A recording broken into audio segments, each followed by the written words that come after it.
주식심화론 오늘 두 번째 주제, 중국 최대 이벤트 양회 4일 개막, 관전 포인트는? 이어서 중국의 변수 알아보도록 하겠습니다. 용인대학교 중국경영연구소 박승찬 교수 연결해 보겠습니다. 안녕하십니까? 네, 안녕하십니까?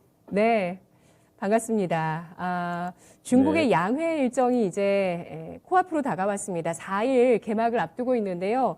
그동안 1월, 2월 지방 양회들을 쭉 거쳤습니다. 이 지방 양회에서 전반적으로 경제 성장률을 낮춰잡는 움직임이 나왔거든요. 그래서 과연 올해 중국 정부는 경제 성장률의 전망치, 목표치를 얼마까지 제시할지 주목되고 있습니다.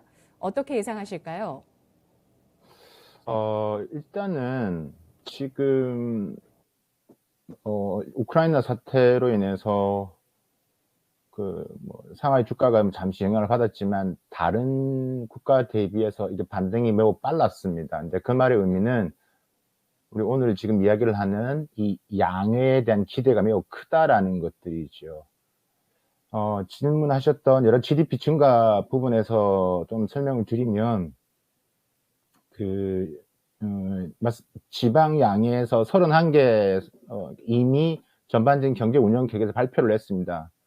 그 내용을 좀 보면 그 하이난성이 최고 한 9% 2022년 높은 전망을 했고, 가장 낮은 데가 베이징이나 텐진 한 5% 정도 예상을 했습니다. 그래서 전체적으로 이제 중간치를 내는 거지 않습니까? 그게 이제 한 6.3% 정도 나오는데, 사실 중국 정부는 원래부터 이 지방 정부 평균 가중치를 낸 것보다는 좀 낮게 이제 보고를 할 겁니다. 이제 3월 4일 날 개방하는데 5일 날 전인대 이제 개막을 하거든요. 그때 이제 리커창 총리가 이제 정부 업무 보고를 하겠죠. 그래서 가장 큰 관전 포인트가 그때 도대체 몇 퍼센트를 발표할 것이냐. 그러니까 평균치가 6.3이지만 좀 보수적으로 간다라고 했을 때, 그러니까 5에서 5.5 정도의 구간 성장을 이야기할 가능성이 매우 높다. 우크라이나 사태가 이 지정학적 리스크가 계속 좀 커져가고 있는 상태에서 중국 정부는 이제 이 정도 범위에서 이야기를 할 건데, 하지만 속내는 그렇지 않을 겁니다. 그러니까 6% 성장 목표에 맞추려고 매우 노력을 할 것이다. 그래서 이제 구체적인 지금 중국 정부가 지금 힘들고 있는 소비라든가 부동산 이런 부분에 대해서는 또 잠시 후에 설명을 드리겠지만, 전반적인 이제 이런 부양 정책들이 나올 것 같고, 3월 5일 날 이제 거시경제 운용 방향, 예산안 이런 것들에 대해서 아마 구체적으로 제안이 될 것 같습니다. 네, 바로 4일에 양회가 개막합니다. 정협과 전인대가 동시 개최하고, 그리고 5일부터 시작하는 이 전인대 개막식에서 총리가 경제 성장률 목표치를 발표하게 되고, 또 경제 운용 방향, 예산안 등에 대해서 발표가 나올 것으로 예상해 주셨네요. 5일이면은 우리 시간으로 토요일입니다. 다음 주에 그렇습니다. 증시가 반영을 하게 될 것 같습니다.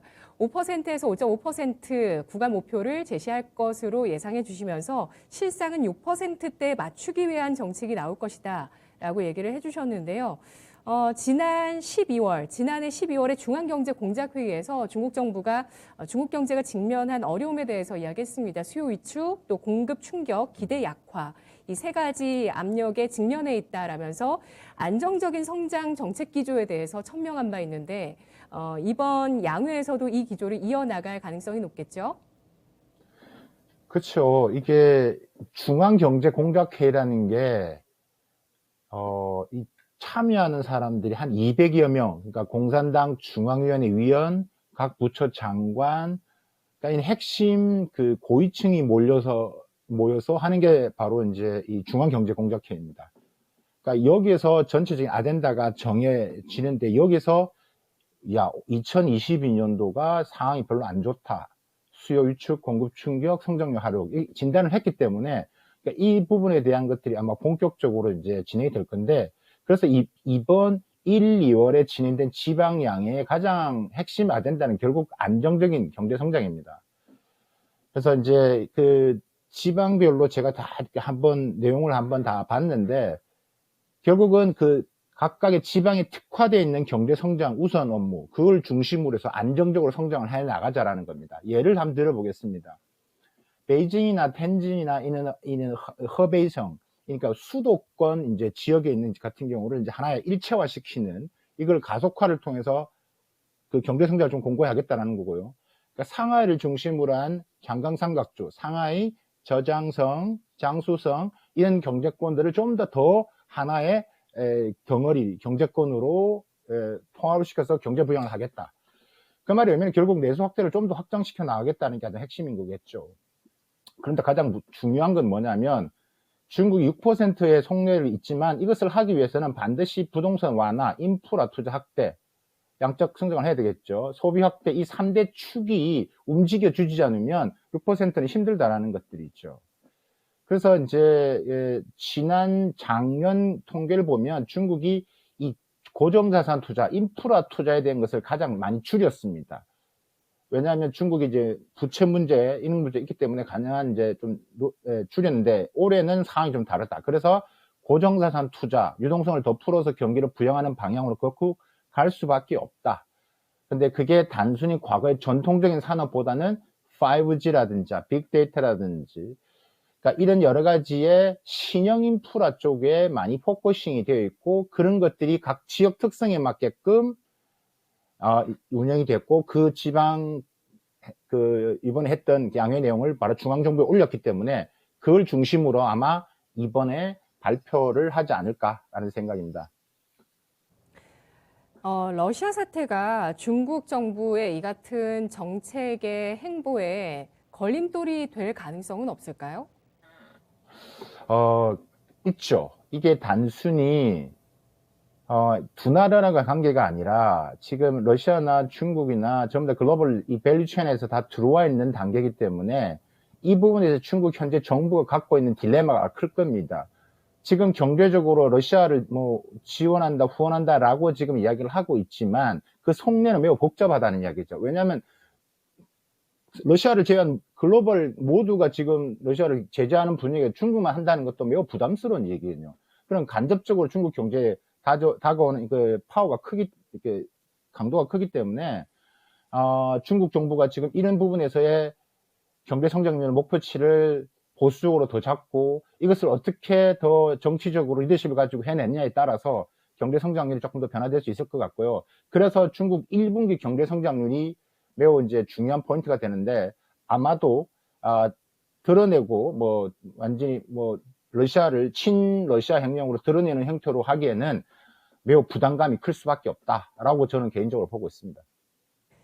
네, 안정적인 성장을 위해서는 중국 정부 정책에서 세 가지 축을 활용할 가능성이 높다고 보셨습니다. 부동산을 완화하고 인프라 투자를 확대하고 소비를 늘리는 쪽, 이 세 가지 방향을 얘기해 주셨고요. 또 유동성 확대 가능성도 있겠다. 다만 러시아 사태로 인해서 속내가 복잡할 수밖에 없는 상황이라는 점도 감안해야 된다고 말씀해 주셨는데요. 그렇다면 지난해 중국이 뭐 경기 둔화가 되기 전에 그에 앞서서 빅테크 기업에 대한 규제가 있었고요. 이런 사기업들에 대한 규제가 있었습니다. 부동산도 역시 이 거품이 끼어가는 것을 두고 볼 수만은 없는 또 중국 정부의 입장이기 때문에 규제를 해온 측면이 있는데 이 입장을 앞으로 성장을 위해서 선회할 가능성이 있을까요?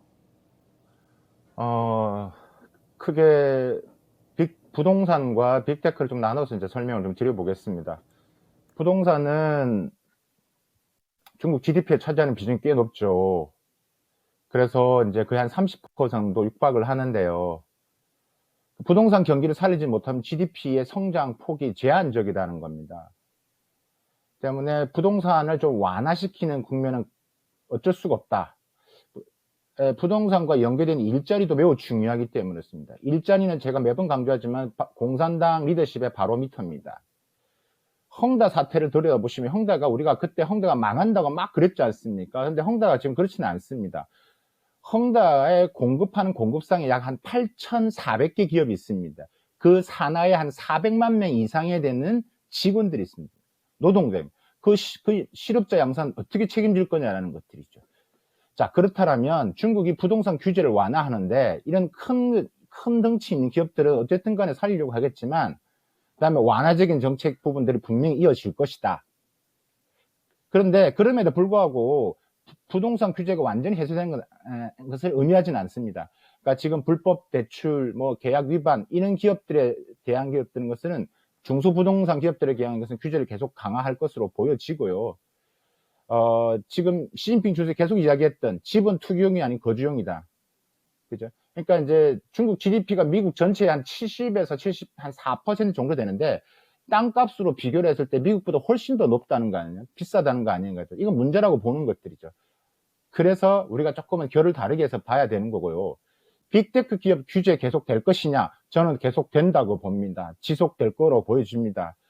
이거는 단순히 몇 개 기업을 규제하는 걸 떠나서 중국 정부가 하고 있는 반독점법, 데이터보안법, 개인정보보호법, 이 모든 것들이 이 빅테크 기업도 연관성이 있습니다. 그렇기 때문에 이 부분에 있어서는 아마 빅테크 기업들이 영향을 받을 수밖에 없다.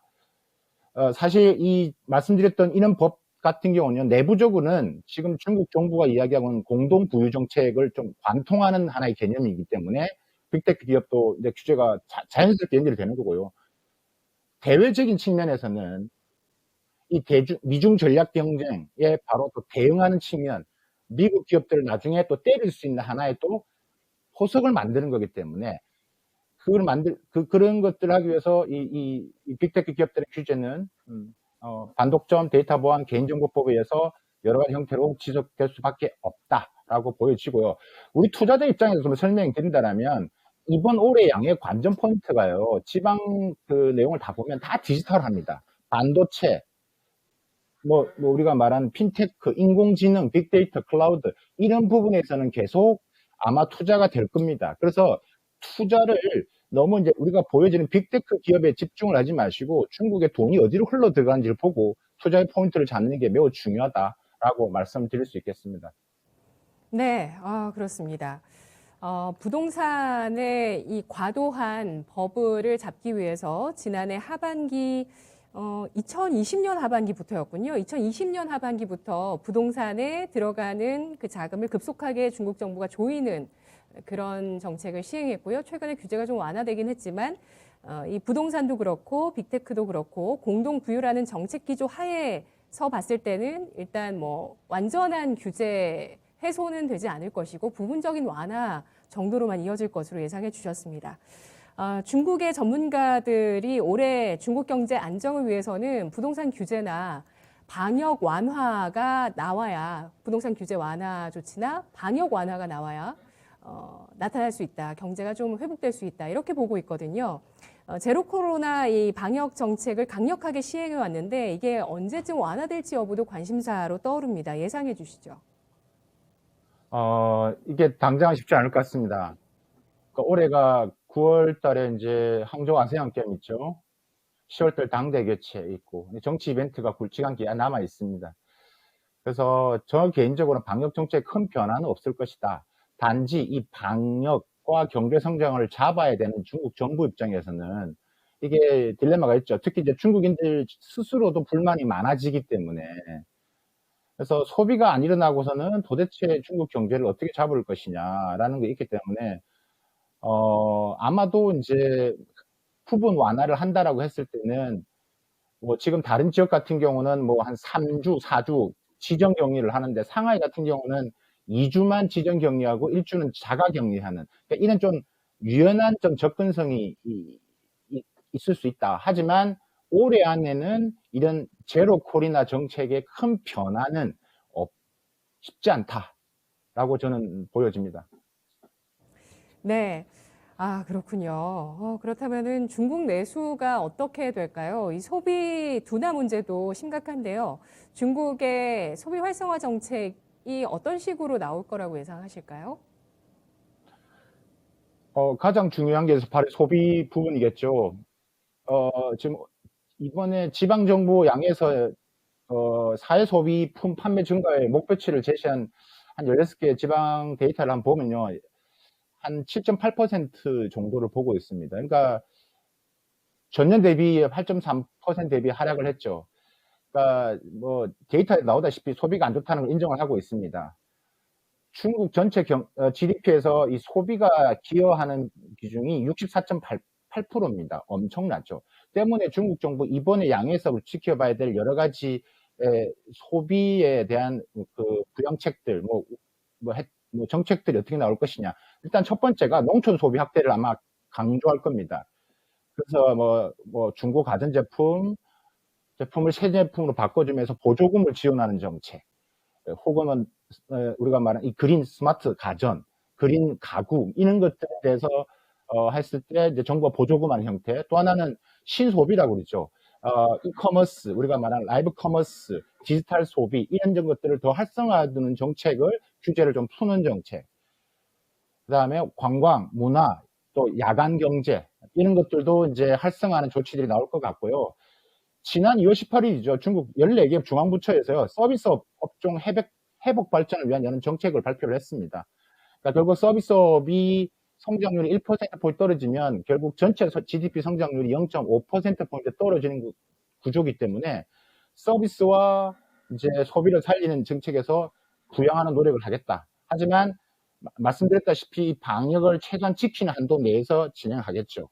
중국 내는 지금 거의 나오는 코로나 확진자가 20, 30이 많지가 않기 때문에 내부에서는 가능한 일일 수 있거든요. 그래서 이런 부분에서 소비를 확대를 시키고 성장을 높여서 실업률을 올리는, 실업률을 이제 또 낮추는 이런 여러 가지 선순환 구조로 만들려고 아마 할 겁니다. 네, 그렇습니다. 중국은 어쨌든 뭐 디지털 쪽으로 확대할 수밖에 없을 것으로 예상을 해주시네요. 소비 같은 경우도 전자상거래나 디지털 소비 쪽으로 육성하는 정책을 예상해 주셨고, 앞서서 그 경제 부양책에 있어서도 디지털 쪽의 고도화 이런 것들이 모멘텀이 될 수 있을 것이다 이렇게 예상을 해주셨는데요. 최근 들어서 주성 엔지니어링이 중화권 쪽에 수주가 많아지면서 실적이 또 예상보다 좋게 발표가 됐는데 이런 기업들도 한번 잘 지켜보도록 하겠습니다. 그리고 이 밖에 양회에서 주목할 포인트 뭐가 있을까요, 교수님? 양해가 경제만 있는 건 아니죠. 정치적인 이슈죠. 글로벌 이 경제 측면에서 이번 양해를 보는 크게 관전 포인트는 두 가지입니다. 올해 경제 성장률 몇 퍼센트 제시할 것이냐. 두 번째, 정치적인 이슈에서 부총리의 인선 여부가 어떻게 될 것이냐. 그러니까 이제 다음에 총리가 될 부총리가 누가 나올 것이냐. 그러니까 이런 새로운 인물 등장 가능성에 주목을 하는 것들이죠. 그래서 이제 이런 정치 권력 구조에 따라서 전반적인 경제 구조가 바뀌어 가기 때문에 이것도 하나의 또 관전 포인트로 보고 있는 거고요. 아무래도 이제 미중 전략 경쟁, 이게 이제 가장 큰 이슈이기 때문에 기술 자립, 기술 혁신에 대한 이야기가 또 중요한 관전 포인트일 겁니다. 반도체 부분은 지속적인 부분들, 지금 중국 내에서 여러 가지 파운드리 뿐만 아니라 여러 가지 설계 쪽도 생태계가 많이 구축되고 있습니다. 여러분들이 투자할 수 있는 포인트를 보신다라면 이런 그 중국 내의 반도체 생태계가 드러나지 않지만 많이 어느 정도 구축되어 있는 걸로 보이기 때문에 이것도 우리가 지속적으로 올해 중국 정부가 주도할 방향이고요.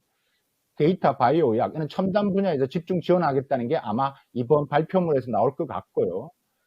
그 다음에 뭐 탄소 피크, 탄소 중립 이런 부분에서 이슈가 아마 대부분 모든 지방정부에서 지금 나온 공통적인 키워드이기 때문에 당연히 이 리커창 총회에서 정부본부 보고에서도 아마 나올 것 같습니다. 그래서 이제 미중 기술 패권에 맞서서 중국 정부가 이제 소재 부품 장비, 소부장 기업들 이런 기업들에 대한 집중 육성을 좀 더 천명하면서 더 많은, 그래서 우리가 베이징 증권거래소가 지금은 이제 한 100일이 지났지 않습니까? 생각보다 훨씬 더 이제 성장이 빠르고 있습니다. 때문에 지금 성장하는 여러 가지 소재 부품 장비 기업들도 우리가 좀 관심 있게 지켜볼 기업이 있다. 그 다음에 마지막으로는 이제 우리가 그 신규 취업자 목표치입니다. 이게 아마 저는 개인적으로 제일 관심 있게 보는 이 수치입니다. 이게 지금 아마 2022년도가 1,400만 명 정도 제시할 것으로 보여집니다. 근데 이걸 근거가 필요하거든요. 그러니까 이게 숫자가 어떻게 변화되느냐에 따라서 중국이 어떻게 지금 힘들어가고 있고 어떠한 지금 고뇌가 있는지를 알 수 있는 수치가 된다. 그래서 좀 관심 있게 좀 볼 필요가 있다. 라고 말씀드릴 수 있겠습니다. 네, 알겠습니다. 중국 사람들이 또 얼마나 일자리에 복귀하는지 신규 취업자 수를 통해서 중국 경제의 전망을 또 할 수 있는 바로미터라는 점, 그리고 더불어서 공산당의 리더십을 체크하는 바로미터라는 점을 강조해 주셨습니다. 교수님, 오늘 분석 잘 들었습니다.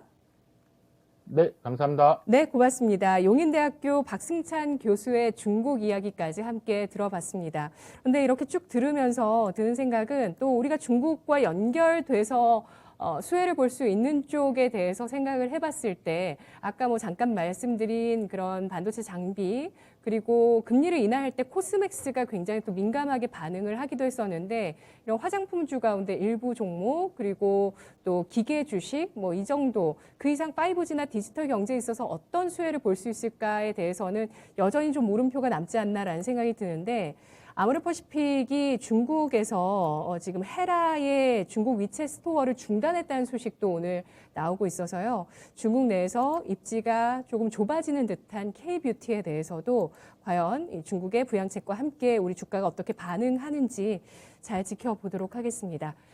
지금까지 오늘 주식시마론에서 미국과 중국의 3월 변수 확인하면서 시장 전망해봤는데요. 양대지수 사흘째 상승세를 이어나가면서 아까 말씀드렸듯이 러시아 우크라이나 전쟁 리스크를 반영했던 시점 이후에 그 낙폭을 회복하는 모습을 보여줍니다. 다만 환율이 1205원 선에서 움직이고 있어서 어떻게 우리 시장이 앞으로 또 흘러나가게 될 것인가 여러 변수들을 잘 감안하시면서 투자해 나가셔야 되겠습니다. 지금까지 투자 판단에 도움드릴 수 있는 내용들 전해드렸고요. 다만 주가의 상승과 하락을 보장하지 않는다는 점 유의하시기 바라겠습니다. 주식시마론 내일 뵙겠습니다. 고맙습니다.